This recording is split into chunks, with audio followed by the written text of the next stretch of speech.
Hello viewers, आप सभी का स्वागत है path finders by Unacademy IAS के यूट्यूब चैनल पर। तो I hope you are doing great. और आज का दिन काफी स्पेशल है because the first voting is going to happen in the state of Bihar assembly election. So I hope the election conducts peacefully and the people expresses their mandate outrightly and very clear. आज के session में we are going to discuss about India ASEAN relation because ASEAN is now clearly looking for India.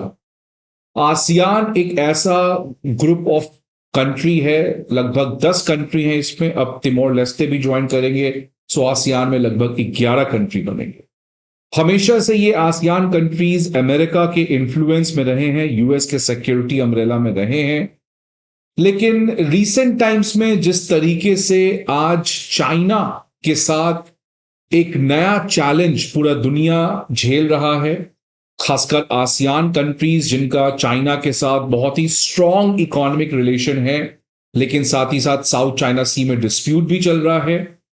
और उस हालात में जो उनका सबसे बड़ा ट्रस्टेड पार्टनर रहा है यूएस, वो भी आज आपको पता है it's unworthy of having any trust, खासकर डोनाल्ड ट्रंप के एडमिनिस्ट्रेशन के समय। तो इसलिए आसियान एक बहुत बड़े दुविधा में गुजर रहा है, करे तो करे क्या। चाइना को भूल नहीं सकते हैं बिकॉज इकोनॉमिकली बहुत ज्यादा स्ट्रॉन्ग रिलेशन है, अमेरिका के ऊपर भरोसा किया नहीं जा सकता है। तो इसीलिए अब आसियान जो हमेशा से भारत के साथ रिश्ता तो बनाना चाहता था, जस्ट लाइक यूरोपियन यूनियन, लेकिन एक झिझक थी, एक लेथार्जिनस था, बट अब वो खत्म हो रहा है। और इसका best example recently concluded ASEAN summit में दिखा गया, जहां पर प्राइम मिनिस्टर मोदी तो ऑब्वियसली नहीं गए, वर्चुअली पार्टिसिपेट किए, लेकिन Rajnath Singh ji, foreign minister, external affair minister S Jaishankar ji, ये लोग तो सब गए ही थे।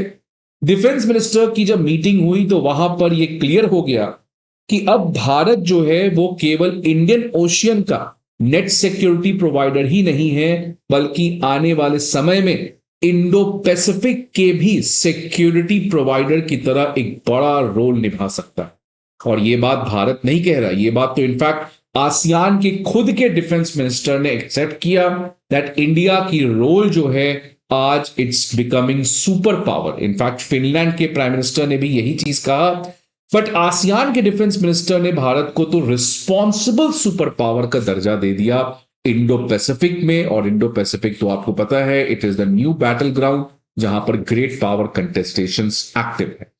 मैं एक वाक्य बता दूं, मलेशिया के डिफेंस मिनिस्टर ने क्या कहा। उन्होंने कहा कि आसियान एज अ कम्युनिटी जो है वो भारत के साथ इंगेजमेंट करके काफी ज्यादा उसको बेनिफिट मिलेगा, क्योंकि आज भारत एक ऐसा कंट्री है जिसके पास self reliant defence industry exponential rate से बढ़ रहा है। आज भारत एक ऐसा कंट्री है जो अगला सिलिकॉन वैली भी बन सकता है, और इस डेवलपमेंट से आसियान को बहुत ज्यादा बेनिफिट हो सकता है। और आसियान के साथ हमारा रिलेशन और क्यों बढ़ेगा, बिकॉज फिलीपींस जो है now it has taken the responsibility of ASEAN chair. और फिलीपींस के मार्कोस और भारत के प्राइम मिनिस्टर मोदी, इनका रिलेशन तो आप सभी को पता है। इनफैक्ट मार्कोस इस साल भारत आए भी थे, काफी अच्छी बातचीत रही, और पहली बार इंडिया और फिलीपींस जो हैं वो जॉइंट मिलिट्री एक्सरसाइज भी साउथ चाइना सी में किए, चाइना के बैकयार्ड में। अब आज मैं क्यों इसको वापस से आपको बता रहा हूं, बिकॉज आज अगेन एक बहुत इंपॉर्टेंट न्यूज है, और वो है इंडोनेशिया की तरफ से आ रही है। और इंडोनेशिया एक ऐसा कंट्री है जो आसियान के 10 कंट्री का सबसे अहम हिस्सा है, और इंडोनेशिया के साथ हमारा एक पुराना ऐतिहासिक रिश्ता भी रहा है नॉन अलाइनमेंट मूवमेंट के समय। आज लेकिन जो हालात दोनों कंट्री की बदल चुकी है, तो आज के एक नए हालात में दोनों लीडर्स जो हैं वो अपने रिलेशन को बढ़ा रहे हैं। और उसी के बीच में आज एक बहुत बड़ी खबर आ रही है कि भारत जो है वो इंडोनेशिया के साथ जो कई समय से चल रहा ब्रह्मोस मिसाइल का डील है, उसको अब फाइनल स्टेज पर ले जाया जा चुका है।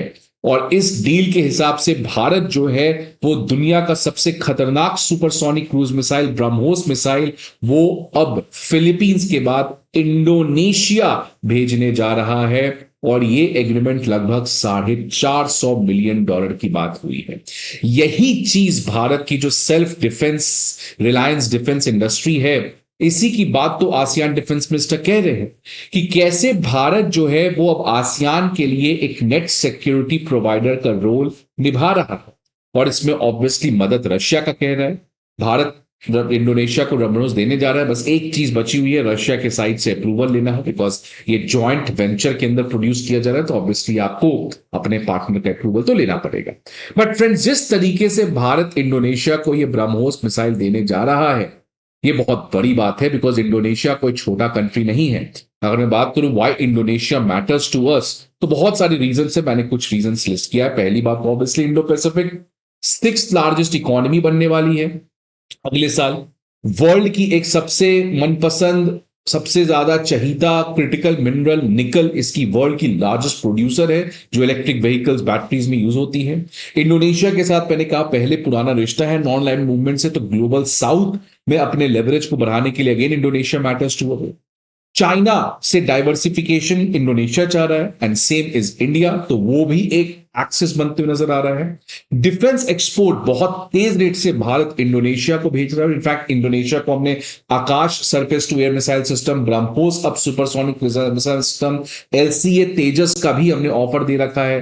तो इंडोनेशिया ही नहीं बल्कि इनफैक्ट सारे आसियान कंट्रीज जो हैं वो अब भारत के साथ अपने डिफेंस पार्टनरशिप को बढ़ा रहे हैं। और सबांग पोर्ट को भी बनाने की बातचीत काफी ज्यादा चल रही है, और सबांग पोर्ट देख सकते हैं स्ट्रेट ऑफ मलक्का के काफी करीब है, और यहां पे भारत ग्रेट निकोबार प्रोजेक्ट भी बना रहा है और उधर सबांग पोर्ट, तो दोनों को अगर आप कनेक्ट करेंगे तो क्लियर है इंडिकेशन क्या भारत यहां पर करना चाह रहा है।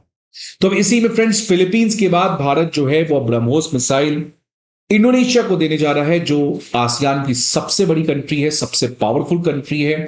और अब तो ये खबर आ रही है इंडोनेशिया से, लेकिन इंडोनेशिया पे आप मत रुकिए, फिलीपींस हो गया, इंडोनेशिया हो गया, अगला वियतनाम, मलेशिया, थाईलैंड, आसियान का कोई कंट्री नहीं बचेगा। सऊदी अरेबिया और यूएई, मिडिल ईस्ट की भी कोई कंट्री नहीं बचेगी। मतलब हर जगह ये BrahMos missile, LCA Tejas, Akash air to air, surface to air missile, ये सब आने वाले समय में आपको आसियान के हर एक कंट्री में देखने को मिलेगा। और ये जो दोस्ती है ये इस साल और ज्यादा बढ़ गई इंडिया और इंडोनेशिया के बीच में, खासकर बिकॉज इंडोनेशिया के प्रेसिडेंट जो है, president Prabowo Subianto, this year he came to India as a chief guest of Republic Day. और इस पर्टिकुलर बातचीत के बाद अगला चीज जो हुआ, जो बहुत अगेन इंपॉर्टेंट था, मीडिया में इसको ज्यादा कवर नहीं किया गया, chief of defence staff general Anil Chauhan ji, ये भी इंडोनेशिया 6 दिन के दौरे पर गए थे। और आपको मैं बता दूं, दोनों कंट्री के बीच में already joint defence cooperation committee है, न्यू डिफेंस कोऑपरेशन एग्रीमेंट है, और ये एग्रीमेंट अब भारत आसियान के साथ करने जा रहा है। ऑलरेडी फ्री ट्रेड एग्रीमेंट तो है ही, अब एक डिफेंस एग्रीमेंट भी भारत आसियान के साथ करने जा रहा है। और फ्रेंड्स, ये क्लियर कट यहां पर prime minister Modi, S Jaishankar की प्रोएक्टिव डिप्लोमेसी है जो आज डिलीवर कर रहा है। आपको पता है लास्ट ईयर से back to back prime minister Modi Malaysia जाते हैं, ब्रूनेई जाते हैं, सिंगापुर जाते हैं, फिर इंडोनेशिया के प्रेसिडेंट भारत आते हैं, फिलीपींस के प्रेसिडेंट भारत आते हैं। तो ये जो एक टाइट डिप्लोमेसी है, आसियान भी जाना था, ट्रंप को इग्नोर करने की वजह से हम नहीं गए, बट एक तरीके से भारत यहां पर प्रोएक्टिवली खेलते हुए नजर आ रहा है। तो सॉफ्ट पावर, हार्ड पावर, दोनों से हम आसियान को अपनी तरफ खींचने में सक्सेसफुल लाए हैं। और आज आसियान का आपको पता है चाइना के साथ एग्रेशन साउथ चाइना सी में बढ़ गया है। और इसी सभी चीजों के बारे में बात एस जयशंकर जी अपने किताब वाई भारत मैटर्स में कहते हैं कि ये जो आसियान की डिलेमा है उसका एक ही आंसर है, भारत का act east policy. Because ASEAN just like India, उसको भी चाहिए सुख और शांति, लेकिन चाइना रहने नहीं देगा और यूएस लड़वाना चाहेगा। बिकॉज यूएस चाहता है आप लड़ो, बैठ के हम एंजॉय करेंगे, आपकी बर्बादी मेरी आगे बढ़ने की ताकत बनेगी। चाइना जो है वो ऑब्वियसली अपने आप को वर्ल्ड का सुपर पावर बनाना चाहता है, तो रीजनल लेवल पे उसको हेजेमनी चाहिए। तो चाइना चाहे या ना चाहे वो एग्रेसिव बिहेवियर शो करेगा। तो इसलिए आज भारत की जो वहां पे फॉरेन पॉलिसी है, भारत की जो एक रेलेवेंस है, वो अचानक बहुत ज्यादा बढ़ गई है।